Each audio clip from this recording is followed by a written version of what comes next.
오늘 주시는 말씀 요한복음 1장 4절에서 8절까지 올시다.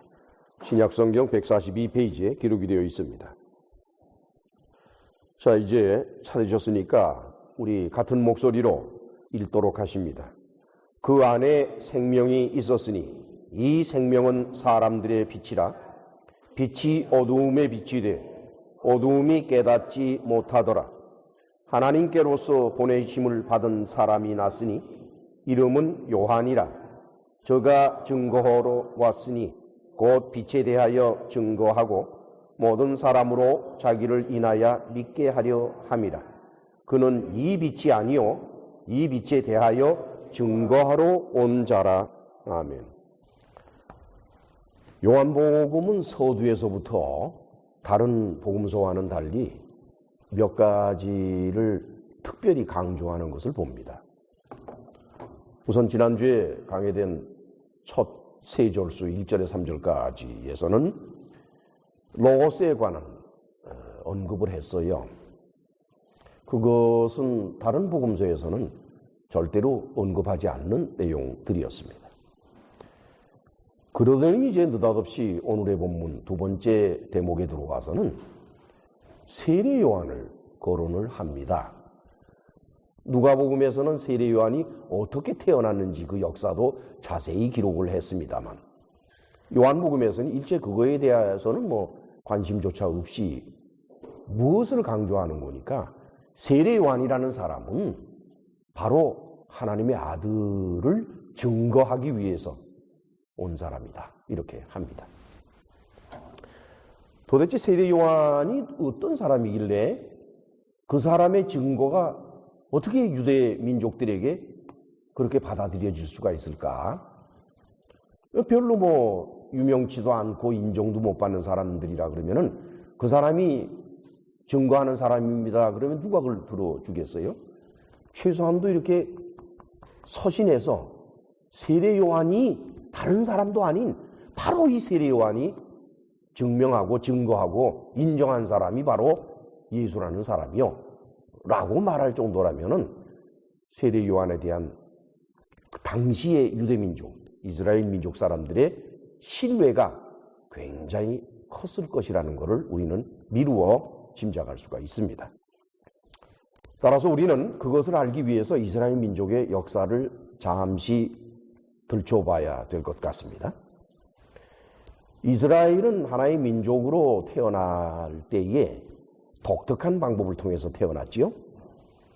하나님께서 선택하신 아브라함, 그 아브라함에게 아들이 둘이 있었는데 그 중에서 이삭에게 아들이 둘이 있었는데 야곱과 에서, 그 중에서 야곱이 선택이 되면서 하나님께서 야곱에게 이스라엘이라는 새로운 이름을 주셨고 하나님께서 그에게 12명의 아들을 갖게 하셨습니다.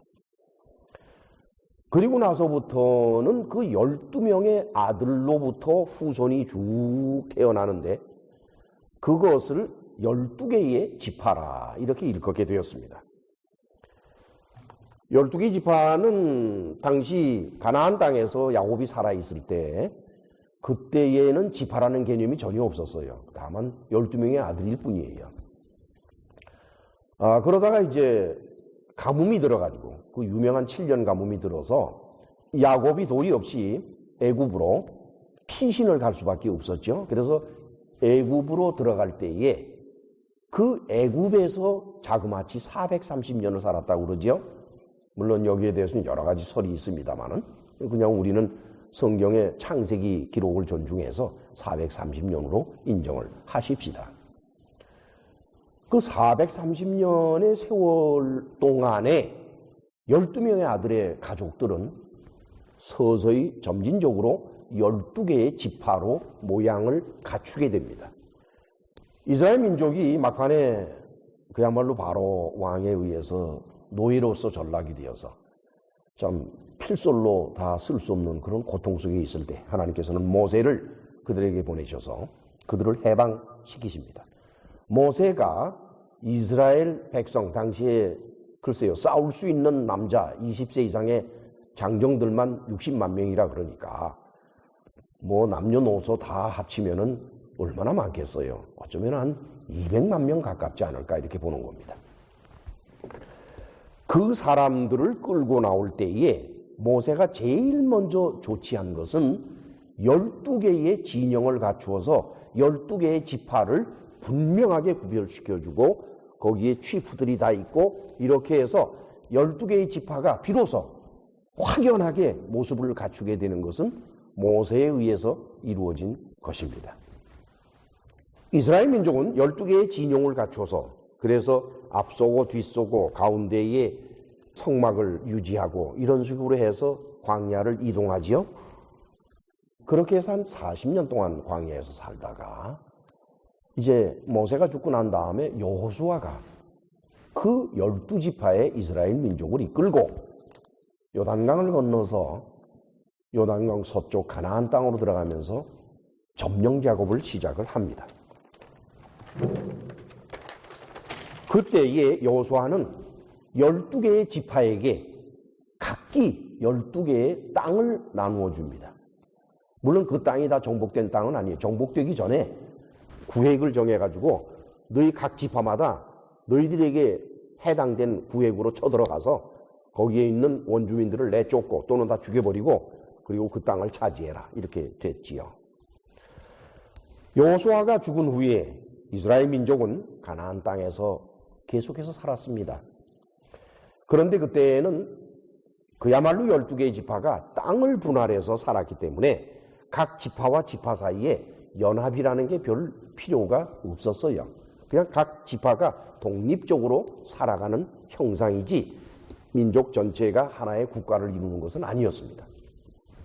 그런데 이제 문제가 일어났어요. 우리 다 같이 사사기 3장 1절로 6절을 찾아갑시다. 1절로부터 4절까지만 같이 읽으실까요? 여호와께서 가나안 전쟁을 알지 못한 이스라엘을 시험하려 하시며 이스라엘 자손의 세대 중에 아직 전쟁을 알지 못하는 자에게 그것을 가르쳐 알게 하려 하사 남겨두신 열국은 블레셋 5방백과 가나안 모든 사람과 시돈 사람과 바알 헤르몬 산에서부터 하맛 오구까지 레바논 산에 거하는 히위 사람이더라. 남겨두신 이 열국으로 이스라엘을 시험하사 여호와께서 모세로 그들의 열조에게 명하신 명령들을 총종하나 알고자 하셨더라. 하나님께서는 이스라엘 민족이 가나안 땅 거기에 있는 모든 사람을 다 쫓아내거나 점령하도록 하지 않으셨어요. 그 가운데 7개의 방백들로 구성된 그러니까 7나라죠. 남겨놨어요. 블레셋 족속이 방백이 5이었고 당시에 방백이라 그러면은 큰 도시 하나가 중심이 돼서 이렇게 도시국가로 형성이 되어 있던 시절의 일입니다. 지금하고는 전혀 다른 때이죠. 그러고서는 이제 그 다음에 가나안 모든 족속들이 남았고 그 다음에 히위 사람, 레바논 산에 관한 히위 사람, 그렇죠? 그 다음에 시돈 그쪽 사람들 이렇게 해서 그건 남겨놨어요. 왜 그랬냐 그랬더니 성경에서는 뭐라고 보니까 만약에 이스라엘 민족이 모세가 전한 율법을 지키지 아니하고 다른 신을 섬기는 딴짓을 하면은 이놈들을 혼을 내줘야 되겠는데 그 혼을 내주는 것을 하늘에서 불이 떨어져서 혼내주는 것이 아니라 그 땅에 있는 다른 민족을 들어세워서 그들로 하여금 전쟁을 일으키게 해서 그래서 고통 속에 들어가서 정신을 차리도록 하겠다 해서 남겨놓으셨다 이렇게 되어 있습니다. 전쟁이 없을 때는 각 지파가 따로따로 살았지만 전쟁이 일단 생기면은 그 다음에 지파와 지파이 서로 연합해서 싸움을 하는데 그때는 반드시 하나님께서 사사로 세우신 사람이 중심이 되어서 전쟁을 했다 하는 얘기옵시다. 우리 2장 18절 이하를 바라볼까요? 그 옆에 그 위죠. 여호와께서 그들을 위하여 사사를 세우실 때에는 그 사사와 함께 하셨고 그 사사의 사는 동안에는 여호와께서 그들을 대적의 손에서 구원하셨으니 이는 그들이 대적에게 압박과 괴롭게 함을 받아 슬피 부르짖음으로 여호와께서 뜻을 돌이키셨으면을 그 사사가 죽은 후에는 그들이 돌이켜 그 열조보다 더욱 패괴하여 다른 신들을 쫓아 섬겨 그들에게 절하고 그 행위와 패역한 길을 그치지 아니하였다. 참 기가 막히죠. 하나님께서 사사를 세우시고 그 사사를 통해서 역사하실 때는 이스라엘 민족은 평화를 누리고 살 수 있었어요. 그러나 그 사사가 죽고 나니까 또 언제 그랬다는 듯이 또 금세 돌아서 가지고 다른 신을 섬기고 그저 하나님이 싫어하시는 것만 골라서 한다. 이런 형태로 각 지파가 따로 분리되어 있대 문제가 일어나면은 하나님께서 사사를 세우시고 그 사사를 중심으로 모든 문제를 해결했던 그 시절, 그것을 일컬어서 사사시대라고 그러죠. 그게 아마 약 200년은 되지 않겠냐. 신학자들마다 견해가 서로 좀 다르지만은 대충 한 200년 정도일 것이다라고 보는 것입니다. 그러던 중에 마지막 사사가 된 사무엘 선지자 때 이스라엘 민족은 느닷없이 왕을 갖기를 원했습니다. 우리 다 같이 사무엘상 8장 찾아가십시다. 사무엘상 8장은 418페이지. 우선 1절로 3절을 같이 읽으실까요? 사무엘이 늙음에 그 아들들로 이스라엘 사사를 삼으니 장자의 이름은 요엘이요 차자의 이름은 아비야라. 그들이 브엘세바에서 사사가 되니라.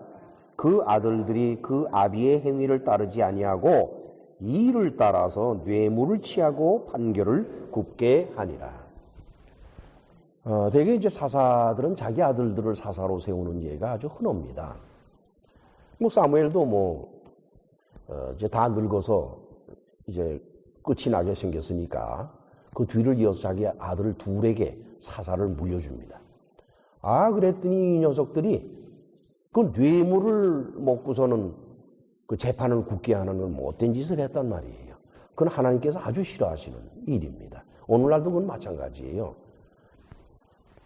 큰일 났어요. 그래서 이제 이스라엘 백성들이 화가 났어요, 이제. 자, 이제 4절에서 9절까지 같이 읽으실까요? 이스라엘 모든 장로가 모여 라마에 있는 사무엘에 나아가서 그에게 이르되 보소서 당신은 늙고 당신의 아들들은 당신의 행위를 따르지 아니하니 열방과 같이 우리에게 왕을 세워 우리를 다스리게 하소서 한지라. 이 사람들이 이제 보니까 왕이 있어야 되겠단 말이에요. 왕이 생긴다면 저렇게 형편없는 놈이 왕이 될 수는 없을 것 아니냐. 그래서 왕을 세워달라고 얘기를 했습니다. 그게 이제 사무엘이 기분이 좀 나빴어요. 이 사람들이 그냥 나를 사서로서 인정해서 여적껏 내가 지도하는 대로 잘 따르고 내 아들들이 좀 부족하기는 해도 자를 좀 어떻게 해서 좀 끌어가면 될 텐데 이거는 그냥 아주 송두리째 나의 업적이나 이 모든 건 다 무시해버리고 왕을 세워달라. 그래서 하나님께 기도했습니다. 그때 하나님께서 사무엘에게 하신 말씀이 7절에 기록되어 있습니다. 같이 읽을까요? 여호와께서 사무엘에게 이르시되 백성이 너에게 한 말을 다 들어라. 그들이 너를 버림이 아니오 나를 버려 그들의 왕이 되지 못하게 함이라. 처음으로 하나님께서는 여기에서 굉장히 소중한 말씀을 하십니다. 이스라엘 민족의 왕은 나였다. 내가 이스라엘 민족의 왕이었는데 이제 저들이 이웃나라의 저처럼 왕을 구한다는 얘기는 왕인 나를 버리고 다른 왕을 구한다는 얘기다. 사무엘아, 네가 섭섭할 일이 아니라 내가 섭섭하다. 이렇게 됐어요. 자, 결국은 이제 그렇게 해서 왕을 세우게 됐는데 그러자 하나님께서는 왕을 세운다고 너희들이 편할 것 같지만은 아니다. 왕을 세우면 앞으로 어떤 일이 벌어질 줄 아느냐? 그걸 알려줘라. 너희를 다스릴 왕의 제도가 이렇다. 아들들 취하여 가고 그 아들들이 너희들의 밭을 가는 것이 아니라 왕의 밭을 가로. 또 너희 딸들을 취해가. 그래서 데려가서 부엌에서 일하게 하고 청소시키고 이런 거 한다. 그리고 너희 밭과 포도원, 감람안에 제일 좋은 것을 빼앗아가 버리는 거예요, 왕이. 그리고는 곡식과 모든 것의 11조를 또 받아간다, 이게. 그러면 성전에 11조를 드리고, 이제까지는 그래 왔는데, 이제 앞으로는 어떻게 되느냐? 더하기, 그 11조에 더하기, 왕한테 11조를 줘야 되니, 결국 10의 2조를 바치게 될 것이다. 이런 얘기입니다. 그 외에도 뭐 여러 가지 내용들이 기록이 돼 있어요. 그런데 그래도 좋대누만요. 그래도 좋대요. 19절, 20절 같이 읽으실까요? 백성이 사무엘의 말 듣기를 거절하여 가로되 아니로소이다. 우리도 우리 왕이 있어야 하리니 우리도 열방과 같이 되어 우리 왕이 우리를 다스리며 우리 앞에 나가서 우리의 싸움을 싸워야 할 것입니다. 이제 곧 사사시대 200년 동안 하나님께서 전쟁이 벌어질 때마다 사사를 시켜서 싸움을 하게 하신 것을 다 잊어먹고 왕을 세워주면 왕이 우리를 대신해서 싸울 것이다 라고 얘기를 하니 참 기가 막힌 일이 올시다. 그래서 왕으로 세워진 사람이 베냐민 지파의 사울 왕이옵시다. 그 사울 왕이 아마 한 20몇 년을 왕을 했을 거예요. 근데 사울이 여러 차례 하나님을 거역을 하고 그렇게 해서 결국은 하나님께서 사울에게서 떠나십니다. 그리고는 사무엘에게 다른 사람을 왕으로 정하도록 했는데 그가 바로 다윗입니다. 그렇죠? 그는 유다 지파 사람이죠. 다윗은 왕으로 세워질 때에 처음부터 이스라엘 전체의 왕으로 세워진 것이 아니라 좀 유다 지파만의 왕이 되었죠. 그러고 나서는 그로부터 약 7년 동안 사울 왕가와 전쟁을 합니다. 참 오랜 전쟁이었죠. 그래서 그 전쟁에서 결국은 이겨가지고 결국 다윗이 이스라엘 민족 전체의 왕이 됩니다. 그래서 다윗은 전부 합해서 40년 동안 왕을 하지요. 다윗의 아들 솔로몬은 그 뒤를 이어서 다시 40년 동안 왕을 하는데 솔로몬의 경우는 다윗과는 달리 좋은 일도 많이 했지만은 나쁜 일 또한 거침없이 했던 사람이옵시다.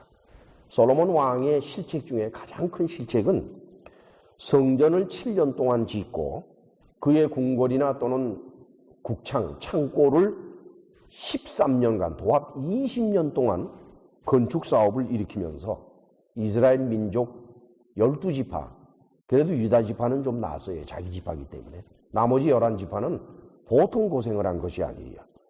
노역의 세금에 너무너무 힘이 들고 허리가 빠질 정도로 힘들게 살았었죠.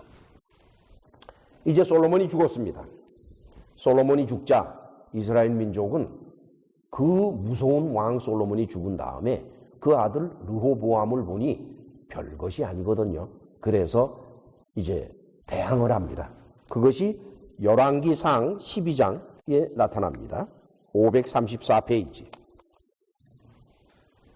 1절에서 5절을 같이 읽으실까요? 르호보암이 세겜으로 갔으니 이는 온 이스라엘이 저로 왕을 삼고자 하여 세겜에 이르렀음이더라. 느밧의 아들 여로보암이 전에 솔로몬 왕의 얼굴을 피하여 애굽으로 도망하여 있었더니 이제 그 소문을 듣고 오히려 애굽에 있는 중에 무리가 보내어 저를 불렀더라. 여로보암과 이스라엘의 온 회중이 와서 르호보암에게 고하여 가로되 왕의 부친이 우리의 멍에를 무겁게 하였어. 왕은 이제 왕의 부친이 우리에게 시킨 고욕과 매운 무거운 멍에를 가볍게 하소서. 그리하시면 우리가 왕을 섬기겠나이다. 르호보암이 대답하되 갔다가 3일 후에 다시 내게로 오라 하매 백성이 가니라. 느밧의 아들 여로보암은 에브라임 지파 사람인데 이 사람 장수예요. 장수. 장사의 장수에 대단한 능력을 가진 사람이에요. 솔로몬이 그 여로보암을 보면서 은근히 두려웠어요. 여로보암이. 그래가지고 여로보암을 죽이려고 했었습니다. 그랬더니 여로보암이 애굽으로 도망을 가버렸어요. 애굽에 피신해 가 있다가 이제 솔로몬이 죽었다는 얘기를 듣고 이스라엘 11지파에서 그러니까 유다 지파를 제외한 나머지 11지파에서 대표들을 보내가지고 여로보암을 불러와요. 자기들이 지도자로 삼기 위해서. 이제 이 사람들이 와가지고 이 르호보암 왕에게 말을 하는 거예요. 당신 아버지 솔로몬 왕 때문에 우리가 얼마나 고생한 줄 아느냐. 그러니 이제 당신은 좀 그러지 좀 마라. 우리가 더 이상 고생하며 세금이 너무 많고 노역을, 그러니까 1년에 1개월을 가서 일해야 돼요. 이렇게 살았으니 이제 그만 좀 하자고. 그랬더니 르호보암이 있다가 알았어. 3일 후에 다시 와요. 그때 다시 얘기합시다. 이제 일어났어요. 그래가지고 이제 측근들하고 이렇게 의논을 하는데 솔로몬 왕을 섬기던 그 늙은 가신들은 르호보암 왕에게 그럽니다. 그 사실입니다. 사실이 그랬습니다. 이제 왕이 머리를 숙이고 오히려 그들에게 종의 입장으로 서서 그들을 대해준다 그러면은 그들이 기꺼이 왕의 종이 될 겁니다. 이랬어요. 한편 이제 르호보암하고 같은 나이 또래 친구들, 젊은 친구들은 뭐라 그러는 거니까 무슨 말을 그렇게 합니까? 이러세요. 내 새끼손가락이 우리 아버지 허리보다 커. 난 너희들을 더 옥죄일 거야. 겁을 팍 줘야 되겠습니다요. 하여튼 르호보암이 가만히 듣고 보니까 아니 내가 왕인데 그 노인네들 하자는 대로 하면 내가 저들한테 굽실굽실해야 되는데 이게 무슨 말이냐 이게. 아버지보다 더 세게 해가지고 너 꼼짝들 못하게 해야겠구만. 사울에 모였어요. 거다 대고 그렇게 얘기를 했단 말이에요. 그랬더니 16절, 그 16절 같이 읽으실까요? 온 이스라엘이 자기들의 말을 왕이 듣지 아니함을 보고 왕에게 대답하여 가로되 우리가 다윗과 무슨 관계가 있느냐? 이새의 아들들에게서 업이 없도다. 이스라엘아 너희의 장막으로 돌아가라. 다윗이여 이제 너는 네 집이나 돌아보라 하고 이스라엘이 그 장막으로 돌아가니라. 그랬더니 그러는 거예요. 그래요? 그러면 당신들끼리 사셔. 유다 지파끼리 해. 우린 당신들하고 관계없으니까 우린 우리끼리 살게. 가버렸어요. 그래서 이스라엘 민족은 남북으로 갈리는 길로 들어서게 됩니다. 북쪽에는 일컬어서 이스라엘 왕국이 생깁니다. 남쪽에는 일컬어서 유다 왕국이 생깁니다. 북이스라엘 왕국은 에브라임 지파 사람인 여로보암이 초대 왕을 합니다. 그때가 주전 922년의 일인데 어떤 이들은 931년이라고도 합니다. 여로보암은 큰 잘못을 범해요. 우리 다 같이 열왕기상 12장 25절에서 33절, 12장 25절에서 33절을 살펴보는데 우선 25절부터를 제가 읽도록 합니다. 여로보암이 에브람 산지에서 세겜을 건축하고 거기서 살며 또 거기서 나가서 분회를 건축하고 그 마음에 스스로 이르기를 나라가 이제 다윗의 집으로 돌아가리로다. 일단 분리해서 따로 나라는 세웠지만은 그 40년 동안 그리고 또 40년 토탈 도합해서 80년 동안 다윗 왕가에서 지배를 받아오던 사람들이 하루아침에 그렇게 바뀌겠냐 이게. 정치적으로는 이렇게 해놨지만 저거 분명히 돌아갈 거라 백성들이. 자, 그러면 27절 같이 읽어요. 만일 이 백성이 예루살렘에 있는 여호와의 전에 제사를 드리고자 하여 올라가면 이 백성의 마음이 유다왕 된 그 주 르호보암에게로 돌아가서 나를 죽이고 유다왕 르호보암에게로 돌아가리로다. 그렇죠? 1년에 최소한도 남자는 3차례 예루살렘 성전에 들려야 되잖아요. 모세율법에 따르면. 그러면 결국은 이스라엘 전역에서 남자들이 그 예루살렘을 찾아가야 돼. 유다 지파 아니에요. 그죠? 그러면은 자연적으로 사람들의 마음이 하나님은 어디 계시냐? 하나님은 무소부재하십니다. 어디나 다 계십니다. 아니 하나님은 어디 계시냐? 예루살렘 성전이지요. 성전은 어디 있느냐? 예루살렘이지요. 예루살렘은 뭐냐? 유다 지파지요. 하나님이 지원하는 유다 지파를 버리고 우리가 살아갈 수 있겠는가? 결국 여로보암을 죽여버리고 그리고 유다 지파로 돌아갈 거란 말이에요. 그렇죠? 그 이제 여로보암이 생각 끝에 기발한 아이디어를 냈습니다.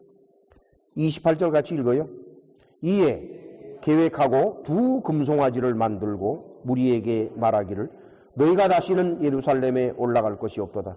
이스라엘아 이는 너희를 애굽에서 인도하여 올린 너희 신이라 하고 하나는 베델에 두고 하나는 단에 두었다. 금송아지를 만들어서 하나님이라고 딱 세워놨어요. 하나는 베델에다가 또 하나는 단 저 끝에 단. 그러니까 남쪽 베델, 북쪽 끝 단. 양쪽에다 뜨거니 세워두고서 그 예루살렘 성전 갈 거 없어요. 여기서 해, 여기서 다 그냥 제사도 지내고 다 할 거니까 여기서 다 해. 이렇게 해놨어요. 그것이 결국은 올무가 되었습니다. 북이스라엘 왕국은 결국 왕조가 자그마치 9번 바뀝니다. 로얄 패밀리가 9번 바뀌어요. 즉 반역이 9번 벌어져요. 그러면서 18명이 왕을 하고 722년에 아수르 제국에 의해서 멸망을 당합니다. 그때 마지막에 있었던 선지자가 호세야 선지자 올시다. 한편 남유다 왕국은 왕조는 바뀌지 않았어요. 다윗 가문 그대로 지속이 되면서 20명의 왕이 계속해서 남유다 왕국을 이끌어갔고, 그리고서는 주전 586년에 멸망을 하는데 바벨론 제국에 의해서 멸망을 당합니다. 이때 마지막 선지자의 이름은 예레미야 선지자입니다. 그들은 모두가 다 북이스라엘도 그렇고 남유다도 그렇고 아수르나 바벨론에 다 포로로 끌려가는데, 그러니까 뭐 천한 백성들이거나 아니면은 이제 소시민들이거나 뭐 이런 사람들은 평민들이죠. 그들은 남아서 땅을 경작하고 살고, 가문이 있거나 관리거나 부유한 자들이거나 하여간 힘께나 쓰는 자들은 전부 다 포로로 끌려가서 남의 나라에 노예살이로 팔려갑니다. 그러고 난 다음에 주전 538년에 바사왕, 페르시아죠. 바사왕 고레스가 칙령을 내려서 유대인들을 일부 예루살렘으로 귀환을 시킵니다. 우리 다 같이 에스라서를 찾아갑니다. 711페이지 에스라서 1장 1절에서 4절. 1절을 제가 읽습니다. 바사왕 고레스 원년에 여호와께서 예레미야의 입으로 하신 말씀을 응하게 하시려고 바사왕 고레스의 마음을 감동시킴에 저가 온 나라에 공포도 하고 조소도 내려 가로되, 같이 읽습니다.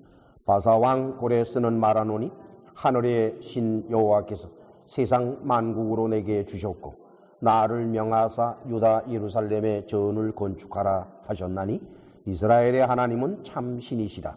너희 중에 무릇 그 백성된 자는 다 유다 예루살렘으로 올라가서 거기 있는 여호와의 전을 건축하라. 너희 하나님이 함께 하시기를 원하노라. 그래서 스룹바벨을 대표로 해서 많은 사람이 건너갔습니다. 그래서 성전 건축을 착수를 했어요. 그것이 아마 주전 539년의 일일 것이다, 이렇게 보는 겁니다. 그리고는 이제 완공은 주전 516년, 그러니까 중도의 성전 건축은 방해를 받아서 중지를 당했어요. 고레스 왕 때 시작되었다가 그 아들 캄비세스 때에 잠시 중단이 됐다가 다시 그 이후에 다리오 1세 때 다시 재개해서 완료를 시킵니다. 한편 여전히 바사 왕, 페르시아죠. 아닥사스다 왕 때 느헤미야가 예루살렘으로 가서 성벽을 건축하게 됩니다. 그래서 유다 나라는 하나의 국가가 아니라 바사 제국, 페르시아 제국의 변방에 속한 지역으로 느헤미야는 예루살렘 총독 역할을 합니다. 이제 더 이상 이스라엘 민족은 독립적인 국가를 갖지를 못합니다. 그때 느헤미야와 함께 일했던 선지자는 말라기인데 그 말라기가 바로 구약 선지자로서는 마지막 선지자올시다. 주전 336년에 알렉산더 대왕이 바사 제국을 멸망시킵니다. 페르시아를 멸망을 시켜버려요. 그러니까 알렉산더 대왕은 그리스 사람이에요. 히랍 사람이. 그런데 그는 젊은 나이에 죽죠.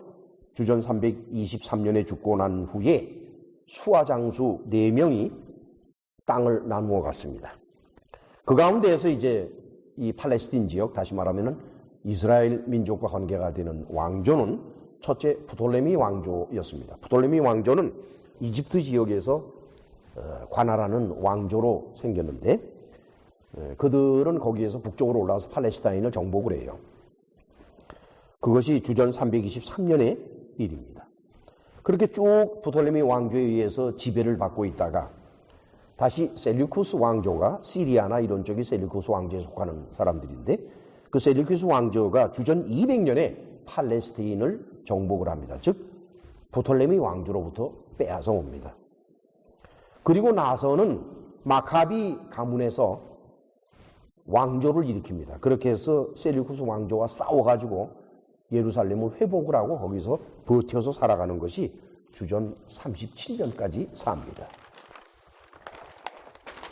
주전 37년에 어떤 일이 생겼는 거니까 헤롯이라는 사람이 아우구스토스 황제, 로마의 황제에게 신임을 많이 얻어서 헤롯 대왕이 되면서 비로소 이 팔레스타인 전 지역을 지배하게 돼요.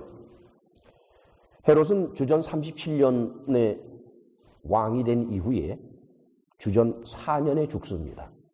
그가 죽을 임직 그 시절에 예수께서 세상에 오신 겁니다. 그래서 우리는 서기 0년 그때를 이제 주님 오신 날이다 이렇게 계산적으로는 되고 있습니다만 사실은 주전 4년에 예수께서 탄생하신 것으로 봅니다. 헤롯 대왕이 죽자 그의 첫째 아들 아켈라오, 그에게는 유대 지방 이두메는 원래 헤롯 가문이니까, 그 다음에는 이제 사마리아 가장 중심된 지역을 맏아들 아켈라오에게 줬습니다. 그 다음에 두 번째 헤롯 안디바, 그는 갈릴리 지방과 베레아 지방을 할당받게 됩니다. 그리고 헤롯 빌립, 셋째 아들인데 그는 가울라니티스와 파니아스, 그러니까 오늘날의 골란 지역 있죠. 그쪽을 안배받게 됩니다. 이렇게 따져볼 때 결국 이스라엘 민족은 예루살렘이 바벨론 제국에 의해서 멸망을 당한 후에 자그마치 580년 넘어 남의 나라의 지배하에 살아왔던 것입니다. 더욱이 말라기 선지자가 죽은 후에 거의 400년 동안 이스라엘 민족에게는 선지자가 없었습니다. 물론 끊임없이 이 사람이 선지자가 아닐까, 저 사람이 선지자가 아닐까 수없이 여러 번 속습니다. 이스라엘 민족은. 그러나 그런 줄 알았더니 아니고 그런 줄 알았더니 아니고, 나중에는 이제 유다 마카베오가 그야말로 마카비 가문에서 일어나서 왕조를 세우면서 셀루쿠스 왕조의 그 수리아인들을 내쫓는 걸 보면서 저 사람이야말로 우리가 기다리는 선지자가 아닐까 했지만 그도 또한 아니었습니다. 따라서 예수님이 오실 그 당시에 이스라엘 백성들이 가장 열망하고 가장 소망했던 것이 무엇일까? 다 같이 신명기 18장 15절을 찾아갑니다. 290페이지, 구약성경 290페이지. 같이 읽으실까요? 네 하나님 여호와께서 너희 중 너의 형제 중에서 나와 같은 선지자 하나를 너를 위하여 일으키시리니 너희는 그를 들을지니라. 모세가 그러는 게 이스라엘 민족에게 먼 훗날 하나님께서 나와 같은 선지자를, 바로 나와 같이 너희 전부를 통치하는 위대한 사람이 와, 이렇게 말을 했습니다. 그것이 결국은 이스라엘 민족에게는 그 선지자가 된 거예요. 그들이 기다리는 선지자는 바로 누구냐? 모세가 약속한 바로 그 선지자. 그는 누구인 거니? 창세기 49장 8절로 10절 사이에 야곱에 의해서 예언되었던 사람입니다. 창세기 49장 8절로 10절을 찾아갑니다. 우선 제가 8절 9절을 읽겠습니다. 유다야, 너는 내 형제의 찬송이 될지라. 네 손이 내 원수의 목을 잡을 것이요 네 아비의 아들들이 내 앞에서 절하리로다. 유다는 사자 새끼로다. 내 아들아, 너는 움킨 것을 찢고 올라갔도다. 그의 엎드리고 웅크림이 수사자 같고 암사자 같으니 누가 그를 범할 수 있으랴. 10절 같이 읽습니다. 홀이 유다를 떠나지 아니하며 치리자의 지팡이가 그 발 사이에서 떠나지 아니하시기를. 실로가 오기까지 미치리니 그에게 모든 백성이 복종하리로다. 이 실로라고 지칭되고 예언된 그분, 그것이 바로 모세가 말하고 있는 그 선지자. 이스라엘 민족은 그 사람을 기다렸습니다. 이러한 민족적인 염원 중에 혜성같이 나타난 사람이 바로 세례 요한인 겁니다. 이 세례 요한은 예수님 당시 유대민족 전체에게 아주 잘 알려져 있던 선지자올시다. 우리 다 같이 마태복음 3장 1절로 6절을 찾아가십니다. 우선 1절로 3절까지만 같이 읽으실까요? 그때 세례 요한이 이르러 유대 광야에서 전파하여 가로되 회개하라 천국이 가까웠느니라 하였으니 저는 선지자 이사야로 말씀하신 자라 일러스되 광야에 외치는 자의 소리가 있어 가로되 너희는 주의 길을 예비하라 그의 첩경을 평탄케 하라. 그 다음 5절 6절을 같이 읽으실까요? 이때에 예루살렘과 온 유대와 요단강 사방에서 다 그에게 나와 자기들의 죄를 잡아가고 요단강에서 그에게 세례를 받더라. 보세요. 죄를 자복하는 것은 유대민족으로서는 제사장 앞에서만 하는 겁니다. 그런데 느닷없이 세례 요한에게 나아가서 죄를 자복하네요.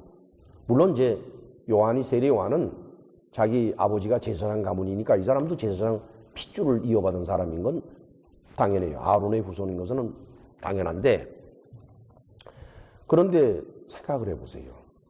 아, 이스라엘 백성들이 여기 온 유대가 다 그랬다고 그랬어요. 예루살렘뿐만 아니라 온 유대에서 모두 다 나와가지고 요단강에서 세례를 받고 자기의 죄를 자복했다.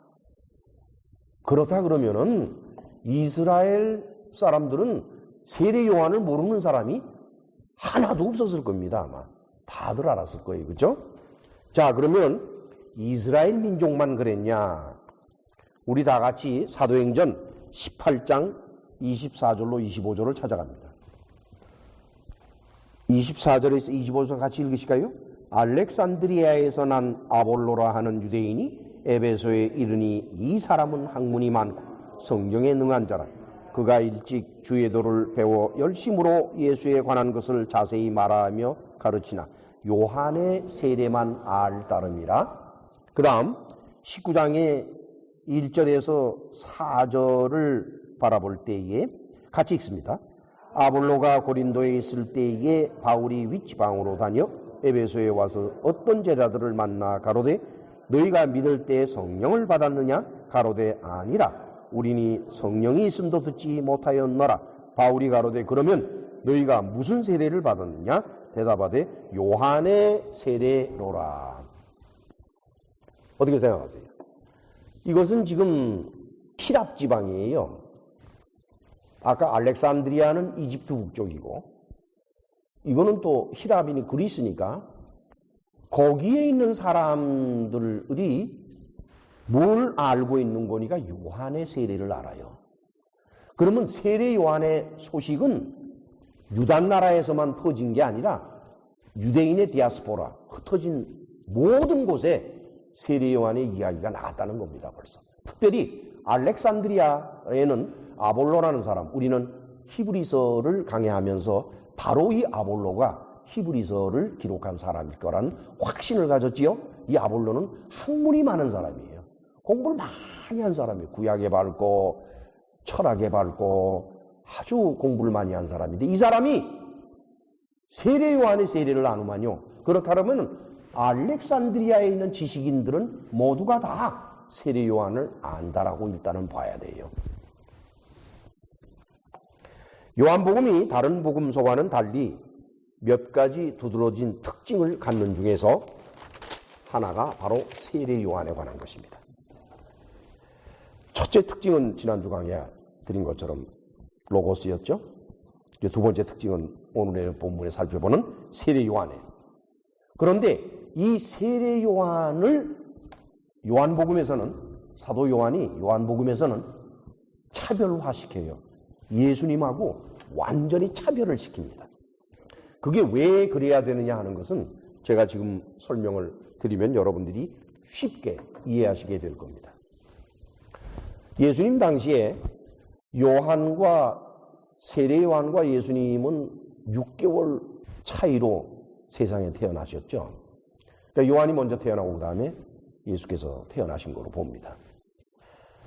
그러면서 예수님은 30년 동안 침묵을 지키고 계셨고 세례 요한은 아마 일찍부터 활약을 했을 거라고 보는데 그러면서 이제 요단강에서 세례를 주고 그러니까 도저히 이스라엘 민족이 상상할 수 없는 이제까지 전혀 없었던 방법으로 이스라엘 민족을 일깨워 준 사람이 세례 요한이에요. 그러니까 이스라엘의 역사상 선지자들 전부 다를 합쳐서 세례 요한과 같이 기발난 사람이 없었어요. 어느 누구도 세례 요한과 같은 일은 안 했어요. 그러니까 이스라엘 민족은 너무너무 놀라운 거예요. 이 보통 사람이 아닌 거예요, 이거는. 그리고 나서는 세례 요한이 예수께서 이제 본격적인 공생의 전도 사업을 시작을 하시고 나서 얼마 안 돼가지고 세례 요한은 죽었어요. 그러니까 이스라엘 민족에게 있어서 유대 사람들, 이스라엘 민족에게 있어서 세례 요한과 예수라고 하는 이 두 분에 관한 것은 혼동이 돼 있어요. 누가 누구냐 말이죠. 이렇게 혼동이 돼 있습니다. 우리가 마태복음 14장 1절로 2절을 찾아가면은 왜 그랬어야만 될까 하는 것을 쉽게 알아볼 수가 있어요. 우리 다 같이 마태복음 14장 1절로 2절을 찾아갑시다. 같이 읽으실까요? 그때에 분봉한 헤롯이 예수의 소문을 듣고 그 신하들에게 이르되 이는 세례 요한이라 저가 죽은 자 가운데서 살아났으니 그러므로 이런 권능이 그 속에서 운동하는도다 하더라. 어떻게 생각하세요?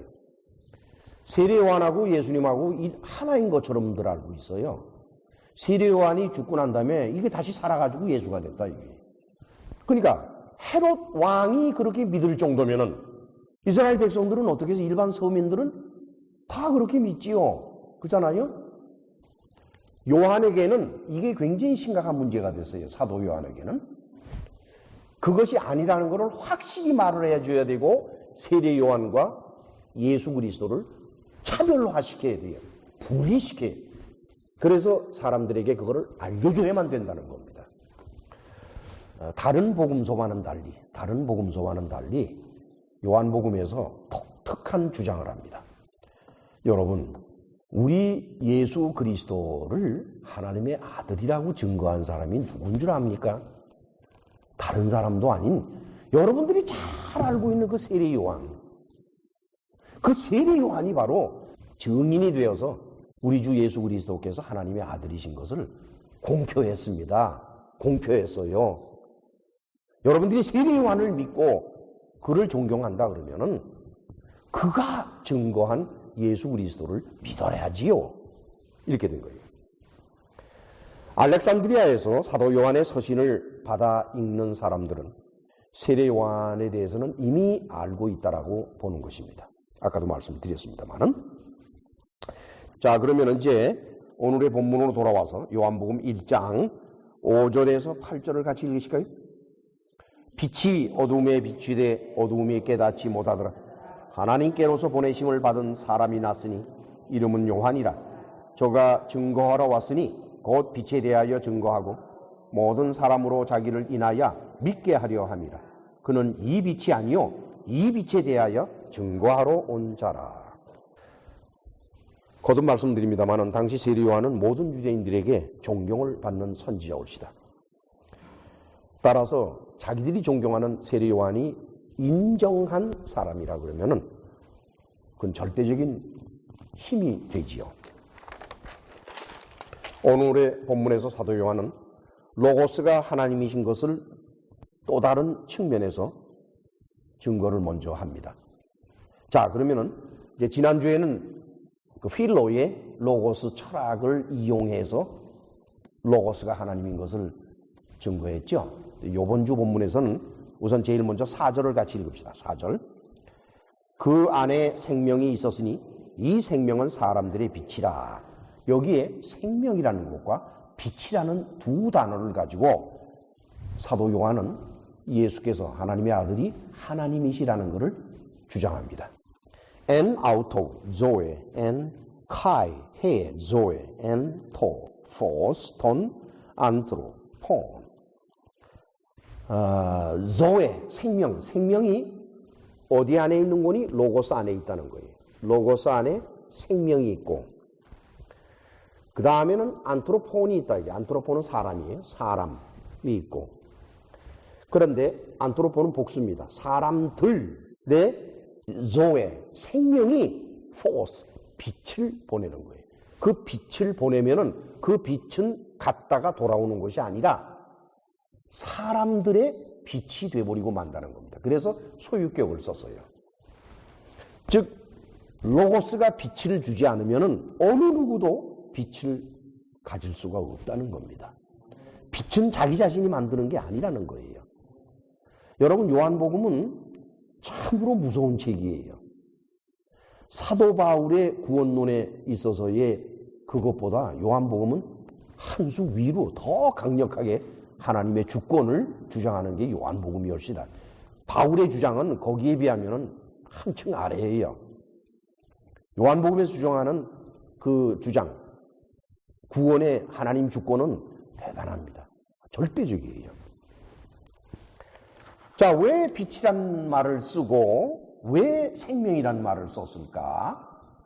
그 얘기는 빛이라는 말과 생명이란 말을 주면은 그걸 듣는 사람이 하나님과 연관돼서 생각할 수 있다는 것을 알고 있기 때문에 그렇게 했겠지요. 다 같이 시편 36편 9절을 찾아갑니다. 구약성경 827페이지. 같이 읽으실까요? 대저 생명의 원천이 주께 있사오니 주의 광명 중에 우리가 광명을 보리이다. 주의 광명 중에 광명, 빛이란 말이에요. 주의 빛 중에 하나님께서 우리에게 빛을 주시면 우리가 빛을 봅니다. 왜냐? 빛은 하나님의 것이니까. 그렇죠? 그리고 생명의 원천이 하나님한테 있습니다. 시편. 여러분, 시편은 이스라엘 백성들이요 참으로 애송하는 글이에요. 시편은 이스라엘 백성들이요 수시로 읽습니다. 개인적으로. 성경을 읽는 문제에 있어서 오늘날 기독교인들은 성실한 유대인들에 비하면 발꿈치도 못 따라가요. 참으로 그들은 성경을 너무나도 열심히 그렇게 읽습니다. 특히 시편은 그들이 참으로 사랑하는 글들이에요. 그 시편 속에는 여러 가지 신학적인 사상이 가득 담겨져 있습니다. 제가 전도사 시절에 교회를 개척을 하고 새벽 기도 때마다 시편을 전체를 강해했었어요. 뭐 강해라기보다 그냥 그때는 뭐 강해를 한다고는 했지만은 오늘날과 같은 상태는 아니니까 어쨌든 하여간 새벽 기도 때마다 시편을 읽어가면서 했었습니다. 그때 저는 제 자신도 참으로 많은 깨달음을 얻었지만은 또한 새벽 기도에 나온 교인들도 많은 깨달음을 얻었던 시절이 있습니다. 시편은 이처럼 참으로 아름다운 글이올시다. 자, 이 시편을 열심히 읽는 알렉산드리아의 지식인들, 그들이 빛, 생명, 그럼 그들이 뭘 생각하고 있어요? 앞뒤 볼 것 없이 하나님을 생각을 하죠. 그렇죠? 그러면서 사도 요한은 빛과 어두움을 대조시킵니다. 5절 같이 읽으실까요? 빛이 어두움에 비추되 어두움이 깨닫지 못하더라. 빛이 어두움을 비추는데 어두움이 깨닫지를 못해요. 아니, 빛이 확 들어오는데 왜 못 깨닫습니까? 당연히 깨달아야지. 그렇잖아요? 그런데 요한은 어두움에 빛이 들어왔는데도 왜 못 깨닫고 있다는 거예요? 이게 도대체. 토포스, 엔테, 스코티아. 스코티아는 어둠의 darkness. 파이네이, 카이헤, 스코티아, 아우토, 어우, 카테, 람벤. 여기에서 말이죠. 희한하게도 빛이 비춰진다고 하는 파이네이는 현재형이에요. 현재형. 그런데 깨닫지 못한다라고 번역한 카테 라벤 하는 것은 카탈람바노의 과거형이에요. 과거형. 따라서 이것을 원문 그대로 그 뜻을 존중을 해서 해석을 하면 다음과 같습니다. 빛은 어두움 안으로 항상 비추고 있습니다. 그리고 이것을 받아들여서 깨닫지를 못했었고 지금도 깨닫지를 못합니다. 하는 뜻이 옳시다. 아시겠죠? 그러니까 빛과 어두움의 영원한 평행선이에요. 영원한 평행선. 사도 요한은 그럽니다. 어두움은 스스로 빛을 깨달을 능력이 없다. 왜? 빛이 있을 때는 환한 것 같이 느껴지지만 빛이 물러나면 다시 어두워지니까 뭐 변한 게 뭐 있냐 이게, 그렇죠? 깨달음을 얻어서 아멘 할렐루야 하고 눈물을 흘리고 그러고 나서 굉장한 것 같더니 조금 지나니까 도로 옛날로 돌아가요. 얼마나 많은 기독교인들이 그럽니까? 요한은 구원의 원칙을 이 빛과 어두움의 섭리로 말하고 있는 것입니다. 다음 주에 강해될 말씀에서 보다 더 자세히 살펴보게 되겠습니다만은 이 구원의 원칙, 다시 말하면 구원은 스스로 이룰 수가 없다. 하나님이 해 주셔야만 되는 것이다. 라고 하는 이 구원의 원칙. 그건 요한복음 전체에 깔려있게 돼요. 먼저 우리 요한복음 6장 37절로 40절을 찾아갑시다. 153페이지. 같이 읽으실까요? 아버지께서 내게 주시는 자는 다 내게로 올 것이요 내게 오는 자는 내가 결코 내어 쫓지 아니하리라. 내가 하늘로서 내려온 것은 내 뜻을 행하려 함이 아니요 나를 보내신 이의 뜻을 행하려 함이니라. 나를 보내신 이의 뜻은 내게 주신 자 중에 내가 하나도 잃어버리지 아니하고 마지막 날에 다시 살리는 것이니라.